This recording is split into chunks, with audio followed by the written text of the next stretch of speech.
اور جب بھی مواخذہ ہوگا آپ کٹہرے میں کھڑے ہو گئے، عوام آپ سے محاسبہ کرے گی، آپ سے پوچھے گی کہ آپ نے ہماری چادر اور چار دیواری کو جس طرح پامال کیا، آپ نے جس طرح ہمارے مینڈیٹ پر ڈاکہ مارا، آپ نے جس طرح ہمیں ذلیل اور رسوا کیا، آپ نے جس طرح ہمارے حقوق چھینے ہیں، اس کا جواب دینا پڑے گا ان کو۔ سو میں سمجھتا ہوں کہ یہ جو ہے اس وقت ہم عدالتوں سے یہی تقاضا کرتے ہیں، خدا را اپنے ضمیر کے مطابق آئین اور قانون کو آپ جواب دو، عوام کو جواب دو، ریاست کو جواب دو۔ آپ جو ہے ایک عمرانی معاہدے کے تحت، اور یہ تفویض شدہ اختیار ہیں اللہ تعالیٰ کی جانب سے، منصف جو ہے جج جو ہے اس کو اللہ کی جانب سے یہ تفویض شدہ اختیار ہے انصاف کرنا۔ وہ دوزخ میں جائے گا جو انصاف بے ایمانی کی بنیاد پر کرے گا، وہ بھی دوزخ میں جائے گا جو نااہلی کی بنیاد پر جو ہے فیصلہ کرے گا۔ صرف اللہ کو جواب دینا ہے تو پھر آپ نے دیکھ لیا کہ اللہ کی لاٹھی بے آواز نہیں، اللہ کی لاٹھی جو ہے وہ بالکل جواب دہ آپ کو ہونا پڑے گا۔ ہم نے دیکھا ہے مولوی مشتاق نے جو ظلم کیا تھا، بھٹو کو پھانسی دی تھی، مولوی مشتاق کی اسی دنیا میں اس کی لاش کو جو ہے مکھیوں نے کھایا تھا اور بھگدڑ میں لوگ مچے تھے۔ اس جہان میں بھی اللہ نے کہا تو یہ تیرے لیے دوزخ ہے، اس جہان میں بھی تیرا منہ سیاہ کالا ہو کر جو ہے ہو گیا تھا۔ اور ضیاء الحق جس نے پھانسی دی تھی بھٹو کو، اس کا بھی اللہ نے وہ حشر کیا تھا کہ ہوا میں بکھر کر اس کی ہڈی پسلی کوئی نظر نہیں آ رہی ہے، اس کی کوئی قبر اور وجود نہیں ہے اس کا۔ سو میں سمجھتا ہوں کہ اللہ کے جو ہے رسی کو مضبوطی سے تھامے جج جو ہے اور انصاف کرے، انصاف کرے گا تو وہ اللہ کے آگے بھی سرخرو ہوگا، پاکستان کے عوام کے آگے بھی سرخرو ہوگا، آئین کے آگے بھی سرخرو ہوگا، اپنی جو ہے وہ ضمیر کے آگے بھی سرخرو ہوگا۔ شاہ محمود قریشی 7 سے لے کر 9 تاریخ مئی تک وہ آغا خان ہسپتال کراچی میں تھا، اس کی بیوی بیمار تھی، یار بیوی بیمار تھی، ساری دنیا نے دیکھا، آپ کے میڈیا نے سارا کور کیا اس کو، وہ وہاں تھا، اور یہ کہتے ہیں کہ جی 9 مئی کے کیس میں یہ FIR نمبر 97 میں، ارے بابا سائفر سے آپ نے کیا تھا، سائفر میں تو وہ بری ہو گیا، سب سے بڑا کیس تو آپ نے اس پر سائفر کا کیا تھا چونکہ وہ فارن منسٹر تھا۔ آپ نے کہا جی ڈونلڈ لوک نے جو ہے بھیجا ہے، یہ آپ نے جو ہے جعلی بنا لیا ہے، اور یہ سائفر جو ہے یہ آپ نے کہا کہ امریکہ نے سازش کی ہے، یہ ڈونلڈ لو نے کہا ہے، کیونکہ اس سائفر میں کیا تھا، اس سائفر کو اتنا ٹرمپٹ کیا، اتنا زیادہ کہا کہ جی غدار ہیں، ملک کے غدار ہیں، سائفر کا بنا، اور سائفر نکلا کیا، ہائی کورٹ نے اسے بری کر دیا۔ انہوں نے کہا کہ بھائی اس میں کون سی غداری کا عنصر ہے؟ ڈونلڈ لو نے کہا کہ اگر تم عمران خان کو پرائم منسٹر شپ سے ہٹا دو گے تو امریکہ تمہیں معاف کر دے گا۔ اب اندازہ کریں یہ پاکستان کو زبان حکم دے رہا ہے، ڈونلڈ لو ایک 3rd ریٹڈ جو ہے بیوروکریٹ حکم دے رہا ہے، اور اگر پرائم منسٹر نے اگر یہ قوم کو بتایا کہ یہ دیکھو جی یہ دھمکی دی جا رہی ہے، اور اس کے پاسداش میں ہم نے نہ صرف اس پر عمل کیا، ہم نے کہا جناب ہم تو غلام ہیں، حکم کیجئے گا، ہم نے نہ صرف ڈونلڈ لو کے حکم کو مانا، اور جس نے نہیں مانا بھٹو کو دیکھیں، بھٹو نے بھی وہ لہرایا تھا مراسلہ راجہ بازار راولپنڈی میں لہرایا تھا، جب اسے ہنری کسنگر نے دھمکی دی کہ بھٹو تم باز آ جاؤ ایٹم بام بنانا، باز آ جاؤ ورنہ تمہیں عبرت کا نشان بنائیں، لفظ سے we'll make an example out of you، example out of you، لیکن بھٹو نے بھی وہ مراسلہ لہرایا تھا۔ ہم نے بھٹو کے ساتھ کیا کیا؟ ہم نے بھٹو کو نہ صرف ہٹایا، حکومت سے ہٹایا، ہم نے اس کو جو ہے اندر کر دیا، ہم نے اس کو پھانسی تک دے دی، اور ہم نے اس کو جو ہے اگلے جہان میں بھیج دیا۔ یہ ہے ہمارا، اور 45 سال لگے سپریم کورٹ کو، ان کو بھی خدا کا خوف کرنا چاہیے عدالتوں کو کہ بھائی عدالت اس وقت انصاف کرے، اس وقت انصاف کرے جو جس وقت کارگر بھی ہو۔ 45 سال کے بعد کہتے ہیں کہ یہ بھٹو کا جو ہے مس ٹرائل تھا اور اس کو غلط پھانسی دی گئی ہے، بابا اس کو واپس لا سکتے ہو؟ پاکستان کا کتنا بڑا نقصان ہوا، دنیا کا کتنا بڑا نقصان ہوا، اور پھر کیوں ہم ہر دل عزیز ہر شخص ہر قائد کو ہم جو ہے مروا دیتے ہیں؟ اسی طرح بے نظیر بھٹو کو دیکھیے گا، she was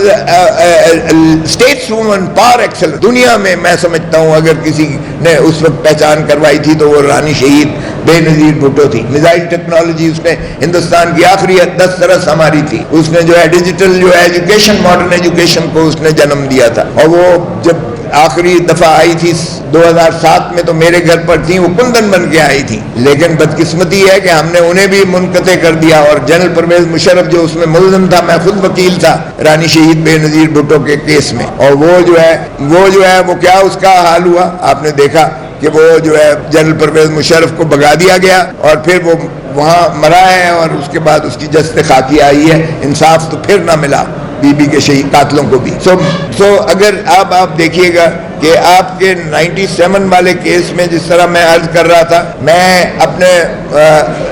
دو جو فیصل آباد والے کیسز ہیں اس میں بھی یہ ہو رہا ہے کہ اس میں بھی جج صاحب جو ہے صبح سے لے کے شام تک بیٹھتے ہیں. اس میں ہمارے لیڈر آف دی اپوزیشن دونوں ہاؤسز کے لیڈر آف دی اپوزیشن اس میں عمر ایوب صاحب کو بھی کنٹمپٹ توہین عدالت کا نوٹس دے دیا ہوا ہے جج صاحب نے, اور شبلی فراز کو بھی توہین عدالت کا نوٹس دے دیا گیا ہے. اس میں بھی ہم نے پٹیشنز کی ہوئی ہیں. ہماری ہائی کورٹ میں یہ بھی پٹیشنز ہیں کہ جیل ٹرائل جو ہے یہ ٹرائل کا مذاق ہے, یہ جیل ٹرائل انصاف کے تقاضے پورے نہیں کرتا ہے. اس پہ بھی ہماری پٹیشنز پینڈنگ ہے اور ہم نے ارلی ہیئرنگ کی درخواست دے رکھی ہے. میں چیف جسٹس جو ہے لاہور ہائی کورٹ سے بڑے ادب سے ملتمس ہوں اور مستدعی ہوں کہ خدا را اس جو ہے یہ بھی سنیے گا, کیا فیصلے کے بعد آپ اس کو لگائیں گے؟ اگر فیصلے کے بعد لگانا ہے تو پھر اس کا کیا فائدہ؟ ہماری پٹیشن تو یہ ہے کہ جیل ٹرائل ایک مذاق ہے, جیل ٹرائل انصاف کے تقاضے پورے نہیں کرتا. جیل ٹرائل آئین اور قانون کے مطابق جو ہے وہ اس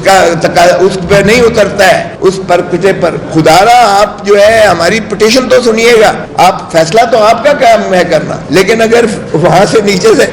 فیصلہ ہی ہو جاتا ہے, سزائیں ہو جاتی ہیں, تو پھر وہ ہماری جو پٹیشن آپ نے ایڈمٹ کر رکھی ہے ہائی کورٹس میں, تو پھر اس کا کیا فائدہ؟ اس لیے بڑے ادب سے میں عرض کروں گا, ہم نے پھر بھی استدعا کی ہے کہ سیٹرڈے کو منڈے کو اس کی سماعت کی جائے. میں آپ کے توسط سے, آپ کے میڈیا کے توسط سے میں ان سے بہت ادب سے استدعا کرتا ہوں کہ خدا را اس کو بینچ پہ لگائیے گا. یہ ڈویژن بینچ پہ لگے گا کیونکہ ڈویژن بینچ پہلے سماعت کر رہی تھی, رپورٹیں آ گئی ہیں, اس کا یکسو کیجیے گا, فیصلہ کیجیے گا تاکہ ہم اس جیل ٹرائل کے عذاب سے بچیں اور جو ہے انصاف کے تقاضے پورے ہو سکیں.